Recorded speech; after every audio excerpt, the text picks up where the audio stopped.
Hello, you beautiful souls. Welcome back to my channel. Welcome back to the podcast. My name is Michelle. We talk all things life, love, spirituality, law of attraction, and all of that juicy goodness. We are here to talk a little bit more about grief. There has been an excessive amount of losses that I have been seeing in my community, seeing online, around the world, it's just every day there's news of somebody else who's transitioned, and it can be a lot. And it can be a lot for people who have never experienced loss before, or maybe they have, and maybe they just don't have the tools to navigate it. And I wrote an ebook, and that's what most of my podcast has been about, is me just reading the chapters from my book through my experiences, through my losses. I lost my daughter 10 years ago. She was 6 weeks old to a muscle disorder. And then I lost my dad last year to lung cancer in October of 2021. So, and their losses they passed the same exact way, both like kind of in a hospice setting, on medicine, respiratory failure. So my story is a little, well, it's unique to me. It's unique to my family. And I'm just sharing what worked for me after my daughter passed, and then how I was able to use that information to then obviously apply it to when my dad was transitioning, which was a little bit harder for me just because my dad was such a solid force for me in my life. And I have all these memories with him, and he's that protective barrier as a dad to a daughter. So I felt immense grief with both passings in different ways. But I wanted to share a little bit about how I went through it, maybe in hopes that maybe somebody else going through a loss right now, it might be able to help you. And especially if they're like, whether it's a quick or abrupt passing, it doesn't matter. It's still a loss. And there's no comparison. There's no, like, some people say to me, wow, Michelle, you lost your daughter. Like, that's the toughest thing ever. And yes, it is. It's tough, but it doesn't mean it's any tougher than your loss and what you're going through. And to each their own. We all experience pain in different ways, and it can be worse for somebody who doesn't have the tools. So it's your emotional stability at the time when it's happening. That determines how well we handle it, is where are we? Where is our energy? Where is our headspace? What is our life like? Do we have a roof over our head? There's so many different things that come into play. And I just had a vision of all the chakras being lit up. And it's like when people pass away, it is lighting our soul on fire. It is our catalyst for our awakening, for our ascension. And the universe brings us these things to spark that awakening in us, because we are here for a mission. We're here to do something. And when our nervous system and our energy system is not in alignment for us to perform that mission, there sometimes are losses and breakups and career moves and these things. We might witness a crazy thing happening, and all of a sudden it lights up our system, and we're online now. Now we're tuned in, tapped in, and turned on. And it's like, okay, now I feel things. Now I'm seeing things. I'm having these weird psychic events. I'm having all of these strange synchronicities happening, and I don't understand it. And a lot of times it can stem from grief and losing somebody. They can be the catalyst for our awakening. And on my YouTube channel and on my podcast, it's called Awakening with Michelle Thornton, because I was once in that situation and I loved learning about it. I liked learning what was going on with me. At the time, I didn't like it because I was like, what the hell is going on with me? I don't understand why. I remember in 2018, my heart chakra awakened and opened up. I remember when my third eye, my pineal gland opened up, and I remember all these different moments where I had these breaking open of like energy, and I just was a different person afterwards. And when my heart chakra awakened, I remember driving in my Jeep on a busy highway in New Jersey, and I just was crying because I loved everybody. I was at a stoplight and I just was like, wait, why is everybody in a rush to get places? Like, they're speeding, they're cutting each other off. I'm like, wait, slow down. Let's all just get out of the car and hug each other. It was the most bizarre thought. it was like I was finally awake to the purpose of life, which is love. And it didn't matter if you were a stranger, if you're a loved one. I just wanted to hug you. And that's when you know your heart chakra is awakening, is when you see an act of kindness or you see something happening in your reality and you just feel so much love. And when my third eye opened, it was actually after a scary event. I was almost kidnapped.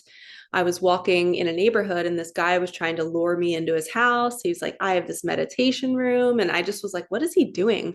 And then he started to like aggressively come after me. And thank God there was a guy across the street, like mowing his lawn. And I like literally ran.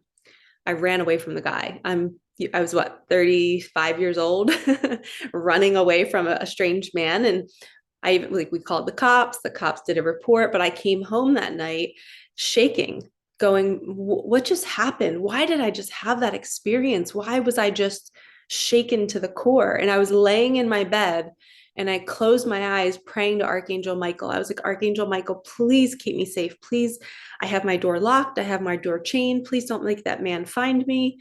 And I just was feeling so unsafe. But those moments happen to call us to our knees. So we ask spirit and our guides and our angels to help us. So as I was praying to Archangel Michael, all of a sudden my eyes were closed and I had this, it's like a cracking sound. It was like a ch, and all I saw was the most beautiful psychedelic butterflies. So I'm laying there with my eyes closed and I could just feel this wah, wah, wah, wah, wah. And it was like the wings of the butterfly were closing and opening and closing and opening. And they were beautiful, like rainbow psychedelic colors. And I literally was in it going, Michelle, what is this? What is happening to you right now? And I didn't understand it. And at the time, I didn't know it was my third eye opening. But that's when everything turned on for me. All of my psychic gifts came out. I started to really think things and feel things, and then they would happen, or I would say things to somebody and then it would happen, like 2 days later, and they'd be like, are you psychic? And I was seeing mediums and I was doing this work, but I wasn't fully in my gifts yet. And it's funny how these catalytic, I don't even know if that's the right word. These moments push us to expand physically too. My heart chakra awakening, that just clicked by itself. I didn't have any kind of big moment that did that. But my spiritual journey did begin after my daughter passed in 2012. And then it really, really became a deep spiritual beginning after a really tough breakup. My heart was broken. I was skin and bones. That will be a story for another podcast. But the grief, the breakups, the loss, the scary moments with almost being kidnapped or taken advantage of, it's not funny, but it's just these things that happen and we wonder why it happens. Well, it's happening because your energy system, your soul is trying to open up. It's trying to, sometimes those moments like shock us, and it's almost like, paddles to the body saying, wake up. We have to wake your soul up because you're here to do something. So as you listen to this chapter, I'm going to talk about how to move through the pain of grief. And again, I am not a licensed therapist. I'm not a grief counselor. I'm just sharing my experience and what I wrote about, and in hopes that it will help you or help somebody that you know. So right now, if you're watching on YouTube, like, subscribe, share. If you're on the podcast, share this with anybody who might be grieving a loss or they just got abrupt news about a loss, and let them know that you love them and that hopefully this video and this podcast can support them in whatever way that they need. And I believe that people are guided to these things in divine timing. So if you send it to them and maybe they don't listen for 2 months, that's perfect. They will listen, their soul will turn on and it will gravitate and it'll grab their phone and they'll hit play when they are ready. But if you have that nudge right now, you're listening to me and you're thinking of somebody's name, send it to them. Know that your nudges can be followed. And that might be their higher self or their angels or their past loved one moving you to assist them on their journey. Okay. So trust that we are all psychic mediums. We all have special gifts, and some people just don't use them in this lifetime, and that's okay. But if you're feeling a nudge, follow that. Okay. So drop your shoulders, take a deep breath. Let's start off. This is chapter 4, ways to move through the pain. I skipped chapter 3. I might go back to that. That one's all about making your own rules. So here we go. Ways to move through the pain. I'm not going to sugarcoat the pain of grief here. It is the sharpest, deepest, most agony-filled emotion to move through. This is why we have so much numbing going on in our world.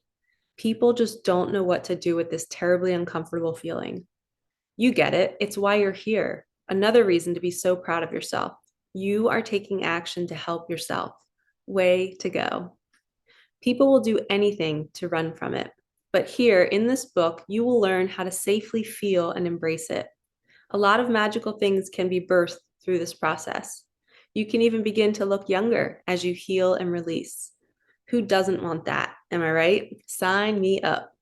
Self-love, free from illness, self-acceptance, happiness, joy, freedom from the mind, feeling more connected to our past loved one, gratitude, and looking younger. Winning. Here are some of the most beneficial tools that have worked for me and others whom I have connected with along the way. Number 1, finding a mentor, someone who has been through it. Number 2, prayer and affirmations and intentions. 3, nature. 4, movement. 5, meditation. 6, community and healing groups. 7, energy healing. 8, dance and music. 9, talk therapy. 10, your passion and your purpose, doing things that you feel passionate about. 11, giving and gratitude. 12, laughter. 13, intuitive led days, honoring your heart and not committing to a plan. And I lost what count I was on. Writing and journaling, and then reading and learning something new. So that last one, I didn't really know that that was something that I used to cope a lot, aside from the book right now, Michelle talking. But me always staying learning and learning how to help myself was really, really important on my grief journey. So if you have just lost somebody, or you know somebody who has, like, learning about it and learning about what the mind does, learning about what the body does when it's experiencing that pain or that loss, it's really, really helpful. I liked to learn from mediums. I liked to see how they were able to connect with those who have passed on the other side. And that taught me my special gifts. So kind of whatever you're drawn to learn about might be part of your passion and your purpose. Back to the book. It says, feel free to lean on any or all of these coping mechanisms. They can be your lifeline. While grieving, we have to find ways to process and release the pain. It will be trial and error at first. You have to find out which ones you love the most. Once you do, create a list. Jot down all the ways you're able to to work with the grief. Keep it handy so you never forget. Trust me, you will forget throughout your sadness. It gets really cloudy in our minds and we can lose sight of everything you are reading here. That's why it brings me so much joy to share this, because it worked for me. If I can survive, so can you. Gather your list, it will save you. The highs and lows of your journey will be tricky, and having a list to help refresh your memory will bring you back to your truth. It will keep you grounded in who you are and what you need to thrive. All right, and we're going to quickly move into chapter 5. So that was just a quick little recap of how to move through the pain. And now we're going to go into feeling good through the pain. Most people have immense guilt if they have a day where they feel good. They find themselves laughing, joking around, playing, or smiling a lot, and a small voice will jump in and say, "You shouldn't feel this way. You're grieving." They also begin to worry that people will judge them for being happy through their pain, as if they were faking their pain the day or hour before. This is nonsense. We are human and we feel all the feelings, and sometimes we feel them simultaneously. Do not judge your emotions. Allow them to be there. Let go of the rules. Like we said previously, if you're happy, be happy. If you're sad, be sad. Honor each emotion as they arise. Be so proud of your awareness of each one. Celebrate when you are in your joy, because you know what it feels like to spend so much time in your pain. The joy is relief. It's a break. Take the break. I would also like to invite you to welcome the idea that your joy might not be as vibrant as it used to. It might actually be non-existent for a while. That is okay. You might not even notice it. I remember being so deep in my pain for so long that when someone actually made me laugh, it felt so foreign to me. It actually scared me. It made my current state of being real. I remember thinking, oh my gosh, I haven't laughed like that in months. I immediately began to panic, thinking that I would always be that way. That was a reoccurring thought for me. Would I ever feel happiness again? I was also startled because I didn't even notice that I hadn't laughed. How could I be so oblivious? All of this is normal and it is not permanent. There is a season for everything with grief. P.S. I love being able to share these messages with you. The way I learned to navigate this scary stage was to not judge it. Just let go of the thoughts and just continue on the path. The more we overthink the shoulds, the more we stay trapped in a negative loop. We don't need to control it all. In fact, it's impossible, and we make it harder when we try to be a certain way, or if we continue to highlight the fact that we aren't happy. Guess what? You lost someone you really loved, and it's normal to not be happy. So let it be that way. The more we allow, the faster we heal. I like to believe our soul or higher self or the universe has a plan for us. It is guiding us the whole way through. We just have to wake up each day, feel what we feel, honor our bodies, keep choosing us, and don't judge any of it. It is a full-on surrender. Lean into it and remember it's okay to feel good while you're grieving. Let it in and let it stay.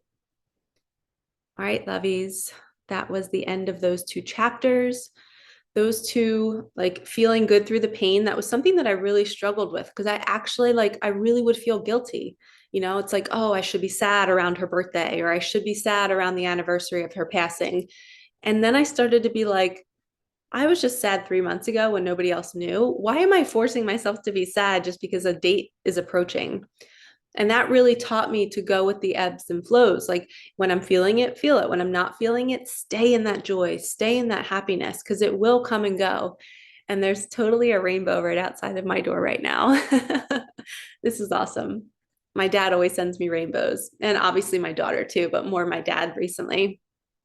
But it's okay to feel all the emotions and all the joy and the pain and the suffering. And it's not easy to navigate all of this because the body, here's the most important part. The body wants to purge the pain when it's ready. And a lot of times people will numb it and shove it down when it's trying to surface. So you might find yourself in a group setting and you're feeling the tears come up. Let yourself cry. Or maybe step away from the group and go sit in your car and just cry it out or go to the bathroom. Don't push it down. And when those emotions are surfacing, that's your body saying, hey, there's more healing that's needed right now. Maybe take a day off and just sit with these emotions and allow them to be there. And moving through the pain in that beginning chapter, that's not easy. It's literally the most painful thing. Grief is the most painful emotion that we can feel. It feels like somebody's literally ripping our heart out. And we can feel grief of a breakup. We can feel grief with the loss of a loved one, with losing a job. Grief is it's like this umbrella of all these different things that could fit underneath this umbrella, but it's learning to work with it and navigating it and understanding yourself and your body. But your body is an intelligence. If this is the one lesson that I wish somebody would have taught me back when I was beginning my grieving journey, was to just not overthink it. There would be so many days at 2:33 p.m. I'd be driving home from school after teaching, and I would just start sobbing. And my mind would be so crazy trying to figure out, why am I crying? I don't understand this. Did I just have a bad day? No. Did I take on another student's energy? No. Why am I crying, Michelle? And I would quickly shove it away. And I would go home, put my sneakers on, and go for a run and ignore it. But now that I know so much about the body and trauma, and, I just cried all morning this morning, and I know to release it. And I was sitting there going, oh, I wonder if this was, from 10 years ago when I wasn't letting myself cry, if it's finally coming out now. So that happens. If you push it down now, it's just going to come up later. And we have to be open to just allowing it in, sitting with it. If you have a thought about your past, maybe something bad that happened in your childhood, and all of a sudden you're starting to feel emotion, let it come to the surface. The more you let it come to the surface, the quicker you heal. And we're not in a rush to heal, but you'll feel better. And you'll actually be honoring yourself and the loss of the loved one, if that's the case. And it's really like, it's a beautiful showing of love. You're feeling this pain because you love so deeply. And you might be resisting the pain because maybe you felt something so painful in the past and you don't want to feel it again. But it's safe. You are safe to feel. Okay. And I just got off a Zoom call today with our fear group. I'm taking this fear course for coaches and creators and teachers and counselors. And Ben was guiding this woman to feel more connected to her body, because she was like, I don't know what I feel. I don't feel anything. And we sat there and he brought her into the present moment. She's out of the past, not in the future. And we all did the breathing exercise with her. And we all had our eyes closed, and she just was in the present moment, and emotion came through. She was finally able to feel. And if you're listening to this and you're feeling disconnected and you don't feel good in your life and you're beating yourself up, when was the last time you sat in silence with yourself and put your hand on your heart and just sat there in the present moment and allowed yourself to just feel whatever you're feeling right then and there? That can really open a door to allow more things into your life when you're willing to sit down and release the old and connect to your body and feel what you're feeling and tell yourself, okay, it wasn't safe in childhood for me to feel this because I was abused, or I saw somebody else abusing somebody else and it was chaos. But right now I'm safe, and it's okay for me to release this so I can set myself free. So that was a big part of the grief journey for me, was allowing the pain to surface and to move with it. That's why I labeled that one chapter Moving with the Pain, or ways to move through the pain, because you're kind of moving with it, and then feeling good through it, because it comes up when you're least expecting it and you do not have control. And then you have joy 2 hours later and you feel like a psychopath because you're like, how could I just be crying on the floor for 2 hours and now be laughing, or now be happy, or be posting on social media? Like, don't judge it. Let yourself have those valleys and highs and lows and everything. It's part of the journey. So I hope this helps you. I hope this helps somebody out there who might be struggling in silence and they don't have support. Like I said, share, like, do all the things to help whoever might need this, and we can spread these messages further. Thank you so much for being here. I will see you guys in the next one, and I'm sending you so much love. And a quick little note, I just got guided from my angels that they wanted to say your loved one is saying that they love you, and they're sending signs, and they are always with you. And when you feel them or when you think of them, that is them making you think of them. That is their presence. When you're thinking of a past loved one, that is your sign. You don't need a butterfly. You don't need a heart. I used to cling to the hearts in the beginning, and now I know anytime I think of my daughter or my dad, that's them saying, hey, shush, I'm with you. My nickname is Shush, by the way. I wasn't shushing anybody.